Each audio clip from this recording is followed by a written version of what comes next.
Hey, welcome to Butcher Bay Rejects. I'm Mark. I'm Greg. How are you doing, nerds? What's shaking, bud? What's shaking? Not much. I just want to give a quick shout out and thank you to all our listeners who stuck with us from the beginning through thick and thin. Whoever you are, wherever you are, thank you for listening to Butcher Bay Rejects. Yes, sir. All right, we got a big show because we're going to do, Lord have mercy, episode 6 of the Book of Boba Fett. From the Desert Comes a Stranger, Pam and Tommy, another batshit crazy show. First 3 episodes drop, drilling and pounding. I love you, Tommy. And the 3rd episode's called Jane Fonda. Ooh, Peacemaker. Ooh, another good one there. Mern after reading. And we're going to cover the first 2 episodes of Reacher on Amazon Prime. So let's get into Book of Boba Fett right away because, wow, there was a massive live action first time of this character who we know from the Bad Batch. A little bounty hunter himself appeared, Cad Bane, and I went when I saw him walking in the distance with the heat, and the black hat, I went, no, they did not. No. Yes, they did. They went there. And then that was like such a huge nod to George Lucas, who loved the spaghetti westerns, which is what Star Wars and everything is based on. And it's what's funny is and a bit of Kurosawa too. I mean, but a friend of ours sent me a mashup of the Mandalorian and Book of Boba Fett themes, and I swear to God, it sounds so much like The Good, the Bad, and the Ugly. Yeah, that shot of him coming, and even the name of the episode, From the Desert Comes a Stranger, it's total, Pale Rider, and it was just so crazy. And thank God they got Carrie Jones, the original voice actor, same guy. Thank God. This was Corey Burton. Yeah, did he look good as live action or what, man? Oh yeah. And if you're calling Bad Batch, him and Fennec Shan had a scene, a younger Fennec Shan. So now I'm hoping that, they have a little thing in the next episode, which, sorry, by the way, next week is the finale. There's not 8 episodes like I thought. There's 7. So yeah, next week is the finale. Big community. Now, let me ask you this. Did you think we were going to get that much Luke and Grogu in this episode? Because if you recall, I rewatched the season 2 Mandalorian. We all know that the first appearance of Luke, he was rubbery. Then a YouTuber, put his version out online and was superior. Smart thing. Disney or whoever went and hired that guy. Because they did a fantastic job. So then I was thinking, well, wait a minute. What did they hire him for? It had to be for a reason. Sure enough. And of course, it looked much, much better. Didn't you find? Luke's it looked incredible. I was like flabbergasted that it was. See, I didn't think that based on the second season of The Mandalorian when he first appeared, I did not think that they would be able to sustain that look for an entire episode. Yeah. Yeah, it was. Obviously, this is going to take another 10 years, I think, to perfect. But I think it came a long way from, Oh, big time. From that season 2 finale. Oh, my gosh. Yes. And they're doing all the Dagobah stuff, right? So it's the running over, the Grogu in the backpack. Oh, yeah. Whole Empire thing. And Jesus, even throwing Ahsoka 10 in there. They're going for our jugular every scene, and then she mentions the father because she was the Padawan to Anakin, much like your father, oh boy. Then the whole Order 66 flashback. We still don't know who grabbed Grogu, but at least they showed him in the temple. Jeez. For a Boba Fett show, this had a whole hell of a lot of everything else. Yeah, well, I know people are complaining Boba only cameoed at the end. You know what? Can we just enjoy the fact there is a Boba Fett TV show in our lifetime and that all these other characters, Well, you know what? I think in reality, the Boba Fett is kind of stitching together a bigger universe. We haven't seen the whole palette yet. We're 90% the way there. And I think there's just going to be so much more to it, right?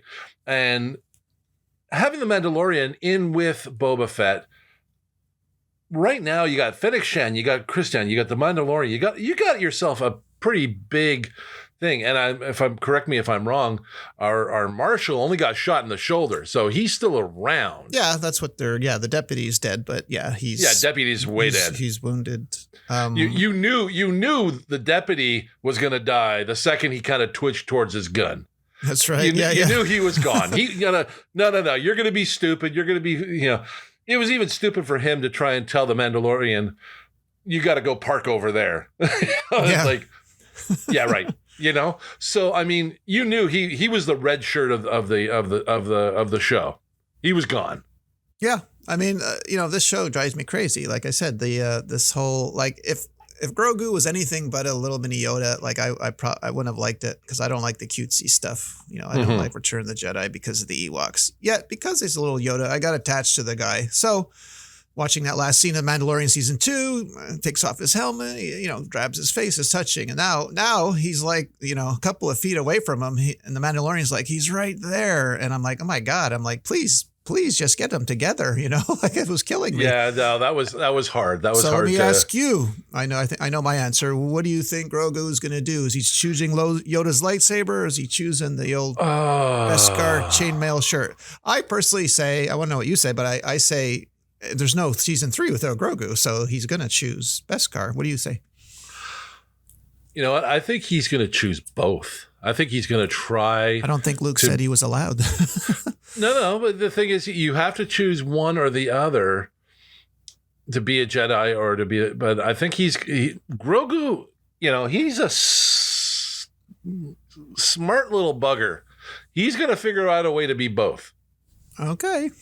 Use the Beskar armor while being a Jedi. I mean, I want to see him wield that lightsaber like Yoda did when he fought it was Palpatine. Yoda's lightsaber. Come on. Yeah, I know. They busted it out, and I'm like, And seeing Grogu do the flips now, No, they're obviously, the Mandalorian has his own shit to deal with right now, okay? Because he still has to go to Mandalore. He still has to get it, and he's still got to get his head together in order to wield the Darksaber. So I think that's going to still bring him back into Luke's orbit because he's going to need, I don't know, you call it training or at least some sage advice as to what to do and how to do it, even if it comes from Ahsoka, right? Like, Ahsoka is now leaving. Now, I'm wondering if she's going to go help the Mandalorian. I wonder if she's going to show up in the last episode and, say, well, you help me. You seem to be into, into something. What is it? What can I do to help? And have her kind of standing side by side with everybody else, which would make, such a cool, if you want to go back to Westerns, all of them walking down the street kind of thing, Yeah. And apparently that temple that's being built, that's from, I think, Rise of Skywalker. That's where he trained Kylo Ren. That's the planet. Yeah. That's what they're saying. That's the temple. Yeah. And, it's a whole nod to what's happening in the future. So it's like, okay, they're weaving it all together. So you know what? While the Book of Boba Fett has, is touching on Boba Fett, and he's bringing in all sorts of other storylines. It's the bounce pad to launch into so many other things. It'd be funny. You brought us Cad Bane from the Bad Batch. When I know what you're going to say. When we lose our shit if they bring in the fucking Bad Batch shows up next episode. I was thinking that exact same thing. The grown up Omega. The Bad Batch is probably about Boba Fett's age right now. Yeah. But yes, the second I saw that, I was like, oh, if they bring in the Bad Batch, that would be, I would, you have to lose your shit with that. Cause I mean, holy shit. That's just like, gift from the gods. Yeah. Hey, if not this season, guys, next one in The Mandalorian. Okay. Give us something. But we do thank you for Cad Bane. Well, you know what? If Cad Bane gets away, it would behoove them to, bring in the Bad Batch in a live action kind of aspect. Even if it was just like a couple of them, like say there was only like 3 left or something, right? With Aurora. I mean, come on. How much fun would that be? Yeah. Like, internet meltdown. The internet would break. That's right. They were like, give it to us. well, you see, you know what? If the Bad Batch showed up in the finale of Boba Fett, everybody would scream Boba Fett was the best series ever. Exactly. Yeah. They'd be changing their tune. No shit. Just enjoy it, people, for what it is. Okay. We'll get more Boba Fett. There's going to be another season. Have you noticed the speeders now all kind of look more like Cadillacs? I hadn't, but I do like looking at them. If you looked at, like, I noticed that when the marshal there walked up to the Pike Syndicate there, saying, get out of here. This is my territory. You don't run your shit here. I noticed the front, and it kind of looked more sophisticated, like a Cadillac. Well, I was looking at it from the point of like how it evolved from the 77 Star Wars speeder and how it would have evolved anyway, right? Like any technology, correct? I mean, of course. But this looks like a more posh model versus, Luke's, beater Nissan looking kind of thing.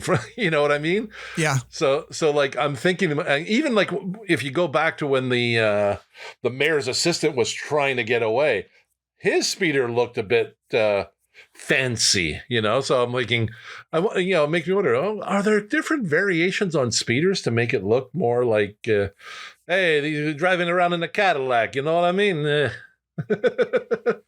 Hey, you don't take from the syndicate, we're telling you these things,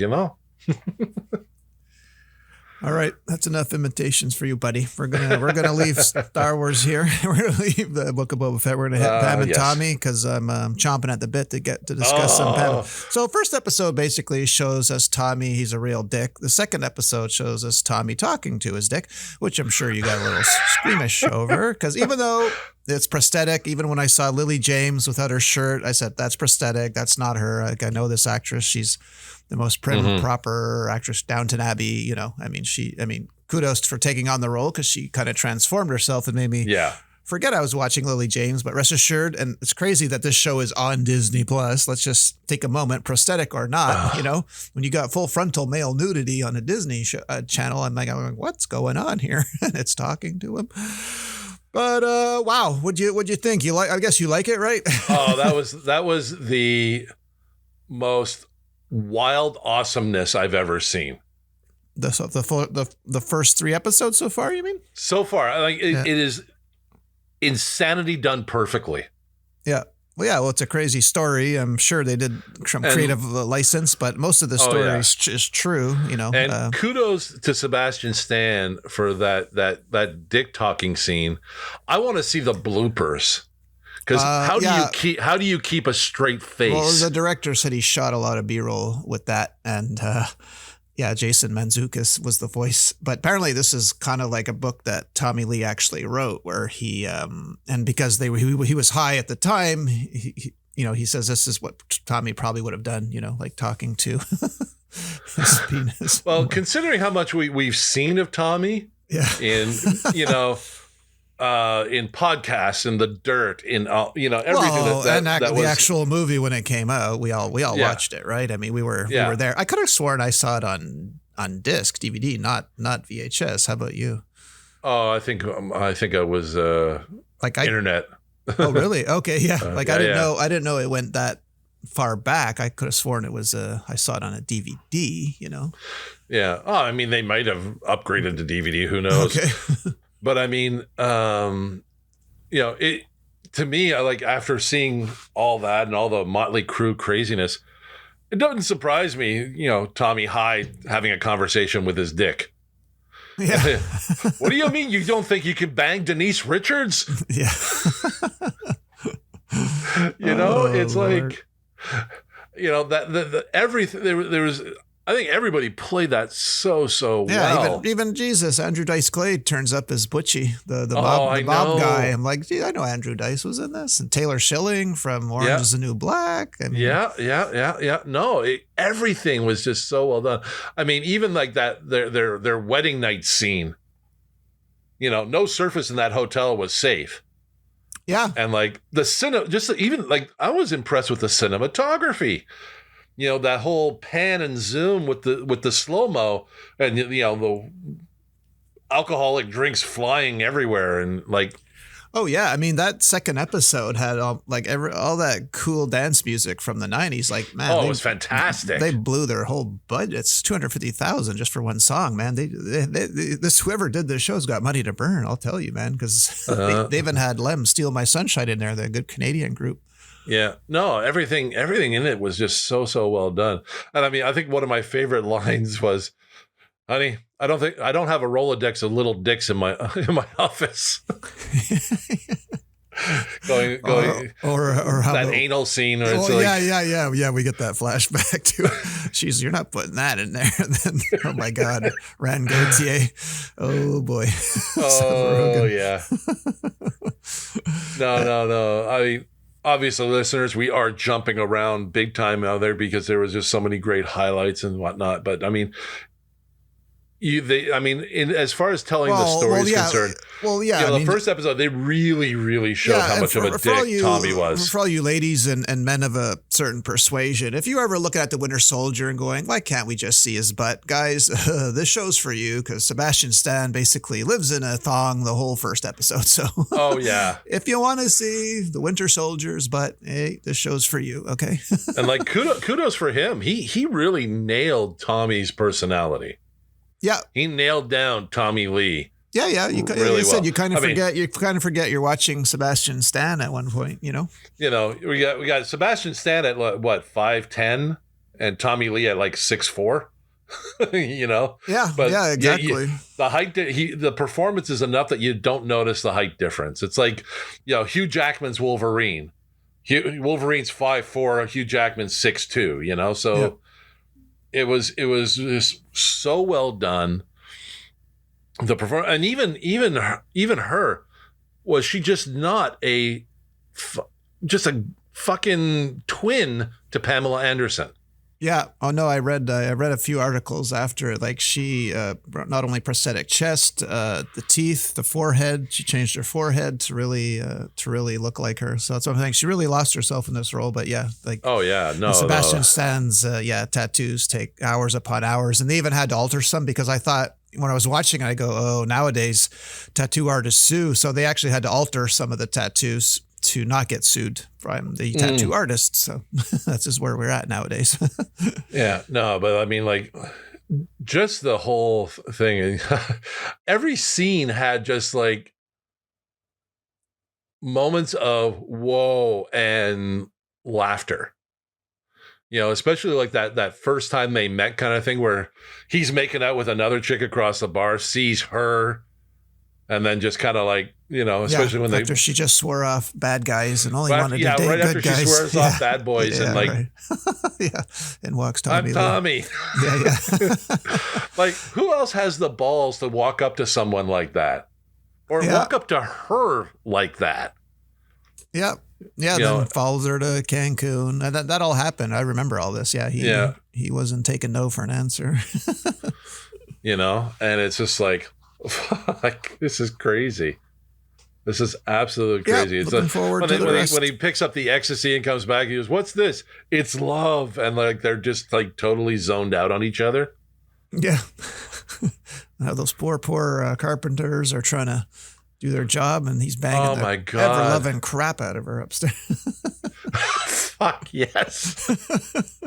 Oh my God. And changes, he did that. He just changed the bed. Oh, I think the bed should go over here. I want a wider bed. Yeah, you just know he did that, Yeah, no, like, well, it just shows how much of an ass he really is. Zero consideration for anybody else, right? Yep.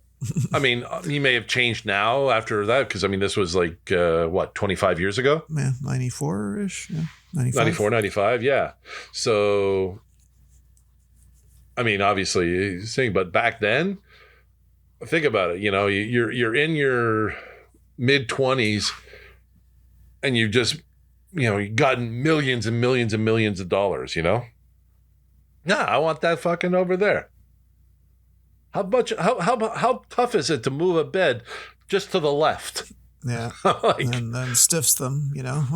This wood looks cheap. That's Madagascar.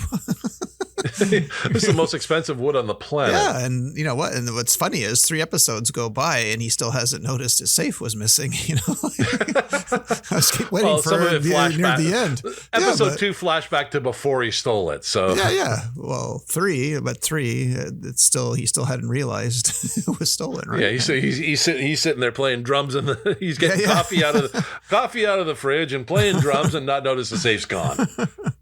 But I'm like, but you notice what else was in that safe? Her bikini from when they got married. Oh, is that what it was? Okay. Yeah. Okay. I'm like, fuck that. Talk about in their insane world, talk about a sweet gesture. You know what I mean? Yeah. Let's lock this up. This is going to be a lot of money someday. And it probably is if that's the one from the video. Oh my gosh. Yeah. So, I mean, like, and like, Nick Offerman, like how good of a performer. Offerman. I love Nick Offerman. You know, ever since Parks and Recreation. Yeah, no, I like this. I like this guy. I want in. Uncle Milty. Yeah. You know, it's just like, no. Well, just him on the porn sets was funny. Stop smiling. You're in a dungeon. Okay. He's banging Taylor Schilling. Yeah. No. Who'd you get? I got so-and-so. Who takes off I'm not putting that in my ass. Yeah. And then my favorite line, "Oh, honey, I don't have a Rolodex of small penises in my office." Well, we'll look forward to more. And speaking of this big ass, drops every Wednesday? Yes, sir. Okay. Yeah, then we'll get one a week. So let's head on to Peacemaker, episode called Myrn After Reading. So Peacemaker finds out, the last one to find out about the butterfly in Myrn there. Yeah. Reacts accordingly. So what'd you think of this episode? Did you see that coming, that he was a butterfly that turned? No, I didn't. No, like he's one of the good. He's not on board with what they're doing, and boy, did we get a sense of what they're doing near the end of that episode where they just infiltrate the whole police station. Yeah, but that's what I was getting at last week. They didn't really explain like they did how when they take over your brain, they take over, you know, because they didn't explain that at all. So I thought, oh, wait a minute, he's killing innocent people, but nope. He goes, once they're in, they're gone. That person you knew is no longer. So that kind of explains that. I kind of assume that they took over they got rid of the brain because, you know, I'm that type of guy who wants to know, you know. You're the kind of guy that wants to get walked through it. Yeah, well, I do. Yeah.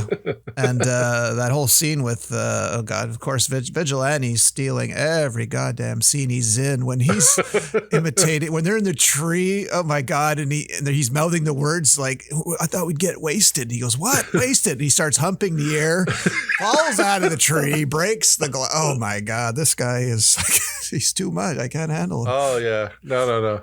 And then he borrows his phone and he sees the search Taylor Swift sexy butt, which, by the way, is the name of this episode, because that's just too much goodness there. It's going to be not. I don't have a Rolodex of small penises. No, too long. No, Taylor Swift sexy butt. This is the episode name. Yeah. No. It was a secure phone. Yeah. Oh, my bad. I was the asshole on that. Come on. Yeah, and his dad gets sprung, and we're gonna see the costume in flight next episode. Yeah. White Dragon. What do you say? I'm gonna go home, have some girl. Yeah. What is it? Yeah. Fellatio. Yeah. And then kill my son. Yeah. And then kill my son. And like, you know, it's funny that scene when he gets up and he's getting ready to go, and like she just gets up and just puts the hood on, nothing else, just the hood and ready to go. Yeah. You know, I'm like, Jesus. Yeah, and seeing at the start of the episode, seeing Peacemaker address an elementary school class was pretty funny too. Oh, that was hysterical. He brings up Kite Man again, you know, and. And of course, you're asking him all the dumb questions, right? He's getting angrier and angrier. Oh, it's just like, you know, what was it? He had a name for everybody. What was the girl? Canadian. Canadian tuxedo, which is a denim jacket with a plaid shirt underneath. Yeah, and jeans. Yeah, Canadian tuxedo. Yeah. You know, he just again bullying all the little kids, right? Giving them shitty names. It was just hysterical. And like, how about, and I read this, John Cena playing Home Sweet Home on the piano. Yeah, I kept looking because you know what? I knew he spoke Mandarin, and when I saw that, I was really impressed. But I said, there's no way this is him because you're looking at, he's literally has hot dogs for fingers. Pianists, okay, as you know, are like me. They have long, slender fingers, right? That's what you need. Nope, you're right. That is absolutely him doing the James Gunn confirmed it. Yeah, the piano version of Home Sweet Home, which performed by, because the future changed, Motley Lue. Shout out Hot Tub Time Machine. It all comes back to Hot Tub Time Machine. That was Motley Lue. Home Sweet Home. Yeah. Unbelievable. But the article didn't go any further. How long he's been playing. I'm like, geez, I need to know this stuff. How the hell is a guy with sausage fingers, playing piano like that? Like, Jesus. Oh, it's showing he's got. I'm finding his range, like even when you're looking at his face while he's playing, he looks like so somber and everything. Yeah, well, I thought this I was watching the cutaways. Okay, maybe they put somebody else's hand. No, it was him. I'm like, how's this possible? He can't. Yeah. When did I've never even heard about him playing piano. I mean, as much as I love Dwayne Johnson as a wrestler turned actor. No, John Cena's got him beat. So Dwayne speaks one language, and that's barely English. John Cena speaks fluent Mandarin, which is It's the hardest Asian language there is to learn. Trust me, I've tried. Well, not only that, but I mean, you see, I mean, Dwayne Johnson's parts, he's The Rock being, you know what I mean? He's always that action figure kind of guy, where Cena's the action figure, but he's also, I mean, the expressions, the emotional depth he's been putting out, I haven't seen that from Dwayne Johnson. So I'm kind of like, major kudos here. Yep. No. This is I'm crossing fingers we get a season 2. I know it wasn't in their sight a season 2, but I don't know the way this show keeps going. I'm all on board for season 2 of Peacemaker. So big time. No, I loved every aspect of this, and like the whole the taking over the police department. It's like, okay, this just became a really, really big shit show. Yep. Yep. It's funny now how it's funny because as soon as they turned, there was no color anymore, no race. Everyone got along, right? You saw the same people from the jail cell that were picking on the African-American guy, and now everyone's together. Oh yeah. No. It was, like I said, this was a show I never knew I wanted. Yeah, exactly. Especially coming after Suicide Squad, the second Suicide Squad. Yeah. You sat there and you just kind of like went, oh God, these characters, and wow. Total turnaround on this. Big thumbs up.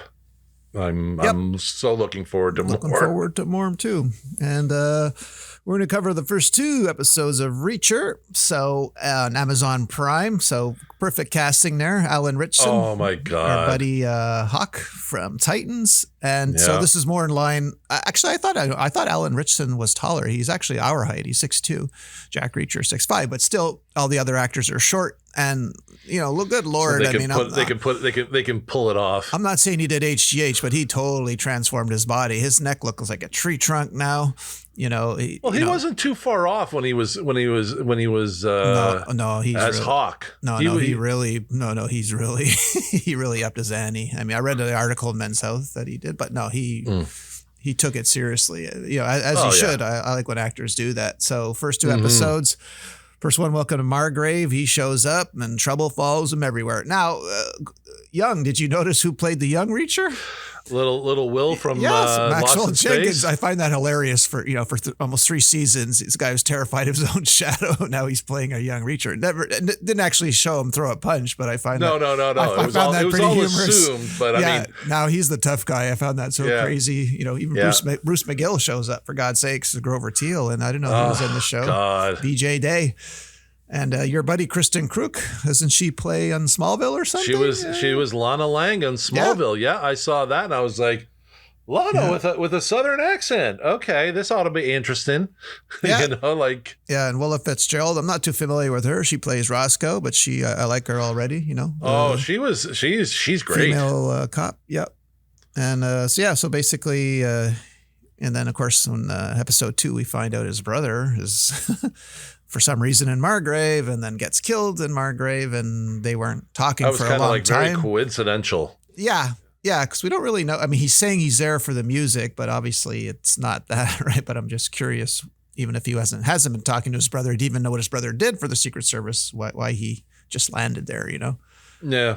And I loved that prison scene in the jail cell. You know, you didn't ask my permission. Oh my God. Get out of my house. You owe us a pair of glasses. And then he's wearing the glasses in the next scene.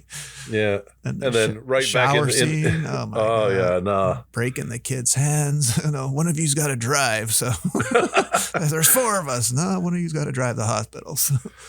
And I'm sorry, I'm only calling BS on one scene. Okay, you know me. I'm as straight as they come. Okay, but there's no way any straight woman in the world would let that guy shirtless lie on their floor and nothing happen in a shitty motel room. I'm really sorry.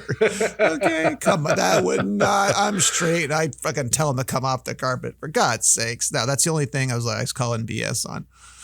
And you know, she was liking what she was seeing. Let's be real here. You know, I mean, come on. Other than that, I like it so far. And for some reason, yes, Amazon Prime, every other show I've watched, it's been 1 a week. Even Wheel of Time, okay, it was 1 a week. But for some reason, they gave us all 8 episodes. And I thought, oh, God. Yeah, even The Boys, yeah. I go, oh, Mark's going to go nuts. Maybe Mark will have to work today and he won't. I stopped at episode 4. Thank you. You should have stopped at 2, but thank you for stopping at 4. I do appreciate it. Well, I actually was working and I had it on and it just kept going. I was trying to watch and keep going. I'm like, oh, okay. Okay. I'm like, yeah. Well, isn't this going to stop soon? Well, I'm really curious why they did that. I thought they would go to 3 episodes because that's what they did with The Boys, right? 3 episodes. Yeah. But Wheel of Time was like, no, 1 only. Here's all you get. But for some reason, the whole show is only 8 episodes, and they gave them all to us. So I don't understand. Yeah. But. No, like I'm really liking the way that, I mean, it almost has, I mean, with Captain, who's the detective? The Malcolm, you mean Oscar Finley, the African American guy? Yeah, Finley, yeah, yes. Oscar Finley, yeah. So from Harvard. Yeah, but you're getting a bit of like in Heat of the Night vibe, but instead of the black guy getting arrested, it's the white guy. You know what I mean? Yeah. And being asked to stay and help and whatnot. Yeah. So it's almost like a reverse In the Heat of the Night. Yeah, I'm not leaving this cell until you remove these cuffs. Wait, I got it. Pop. Yeah. Which we saw Chris Hemsworth do in his last movie too. Yeah. That must hurt like hell. I don't care how big your arms are. Oh, it's probably going to cut a little bit, but I mean, those weren't very thick ties. Yeah. So I mean, if they put the thick ones on, that they weren't breaking. Yeah. How come the arms were too big? See, now I thought there was going to be a reoccurring theme of him wanting to get some peach pie and he can't get it. I know, he could have just taken 1 bite, for God's sakes. He did it. Like right off the bat, so I'm waiting for the next scene of him getting peach pie. And well, I was hoping for like the movie with Tom Cruise where they came in to arrest him and he's like, in 30 seconds that phone's gonna ring. It's gonna be for you, and I'm walking out of here. I thought they were gonna do something like that, but nope, they came in pretty serious. The movie version, it felt like he was a lot more connected versus Tom Cruise's record would get him out of spots like that, but yeah, not so Alan Ritchson's Jack Reacher, Reacher. He's just wandering around, like he doesn't have not caring much, not being light. I'm an easy guy, t-shirt and jeans, Yep. But no phone, no home. Yeah, but he definitely, definitely upped his fighting thing. And from what I read, he really likes, he really wants to get into He wants to do the stunts. He wants to do those things because he wants it to feel as authentic as possible. Yeah, you know? No, that was him. Even the headbutt. Oh, geez, yeah. That special forces, which I never even heard of, like did it to him, and then he just kind of like shrugged it off, and then gave his own. And even that scene at the diner, he didn't even have to fight. He just stared that guy down, and the guy's like, "Oh, that was beautiful." 15 seconds is apologizing won't happen again. This guy just sized him up and went, oh, okay, this guy looks like trouble. Oh. Just imposing without, speaking without speaking, that's just, yep. So he talks when he wants to.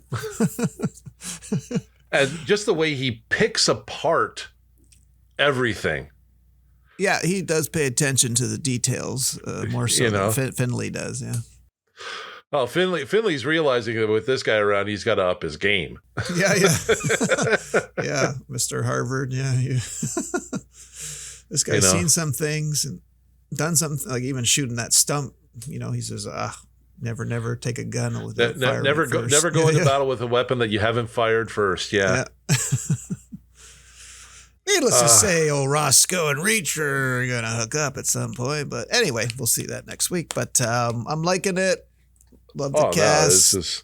It's a fine cast. But you know what? One thing I'm noticing with these shows is that it watches like a movie. It doesn't feel episodic. Like if you string all the episodes together, it's like it just feels like one big movie, and it plays out nice. Yeah. I agree with that. Yeah. It's just everything about it is just. We just got a whole lot of great TV this week. It's like, and one of the things I'm say with all the shows is that they're easy to watch. Like, you get really nicely sucked into the shows. You instantly have connection with the characters. You instantly have rapport, and you just kind of like want to see what happens next. This is so well done. I didn't know Alan Ritchson played Raphael and Teenage Mutant Ninja Turtles. Yep. I don't know. So he was in the costume, you mean?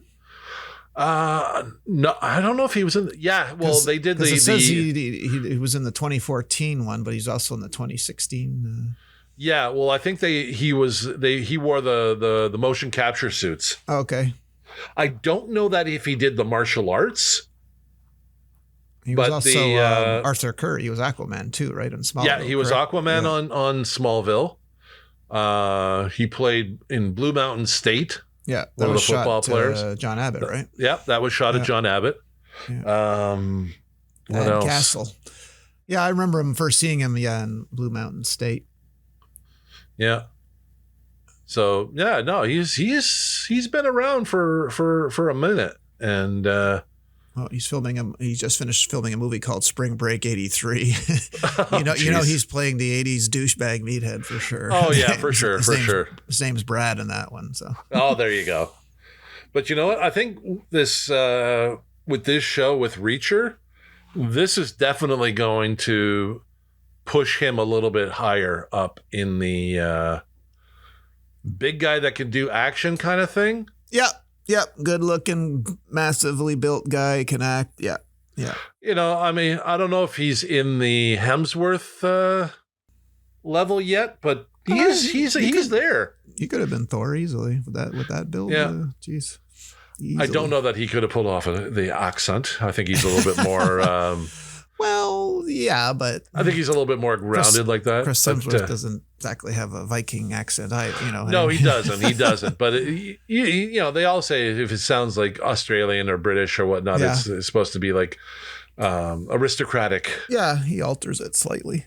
Yeah, but I think like as far as like head-to-head power, like who I could see Alan Richardson playing.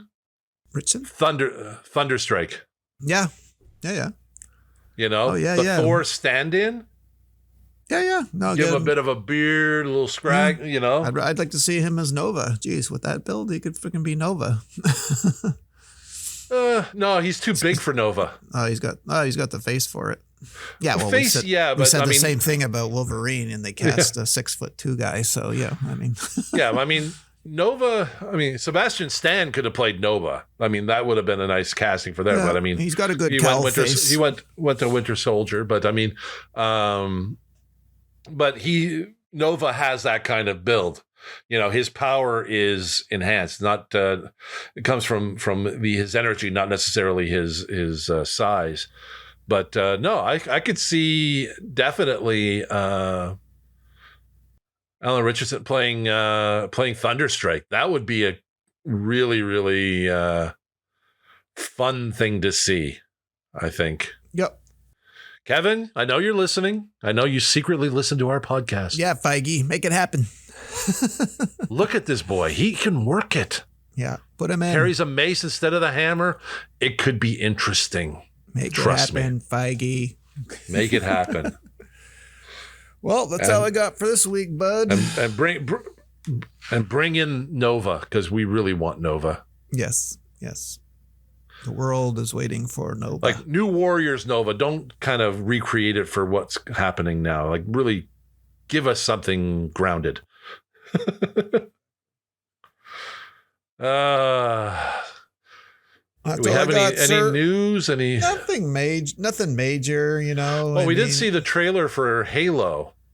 Yeah, Halo Nightfall is going to come out in March on Paramount Plus. So if you haven't seen it and you're a big Halo fan, I'm sure you'll love the show.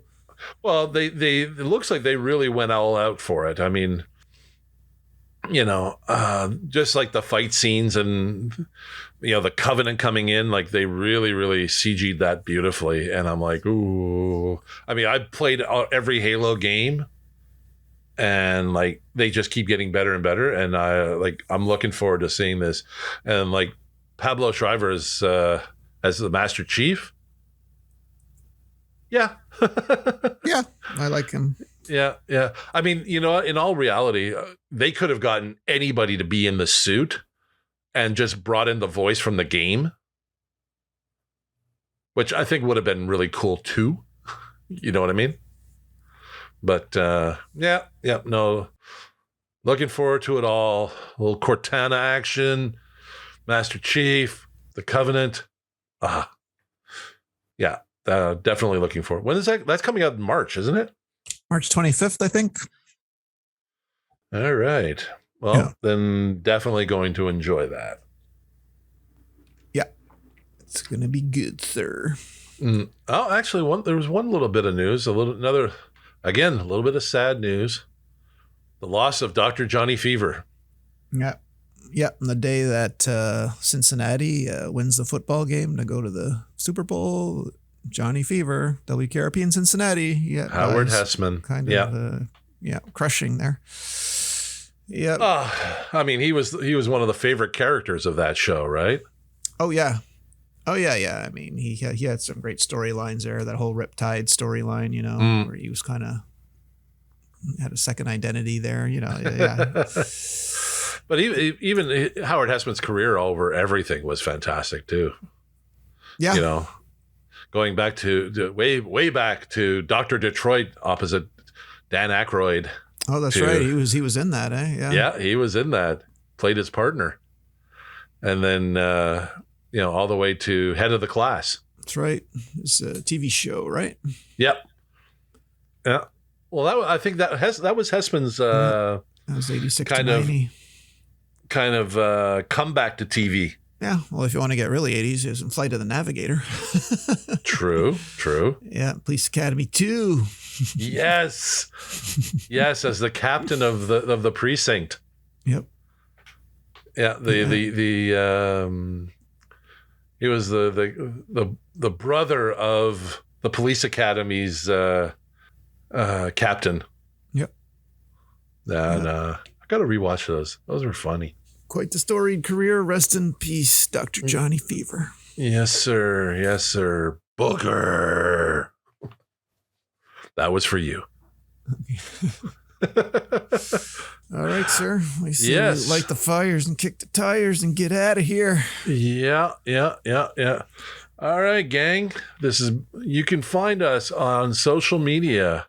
You can find us on Twitter at Bay Rejects, on Facebook at Butcher Bay Rejects, on TikTok at Butcher Bay Rejects. You can find us on YouTube, search Butcher Bay Rejects, and you can find our website, www.butcherbayrejects.com. And you can also find us on all your podcast platforms, from Google Podcast to Apple Podcast to Alexa Tune In and Amazon Music to Spotify and iHeartRadio, and then over to Pandora. This has been Butcher Bay Rejects. I'm Mark. Greg, see you next week, nerds. Have a good one. Bye. Bye.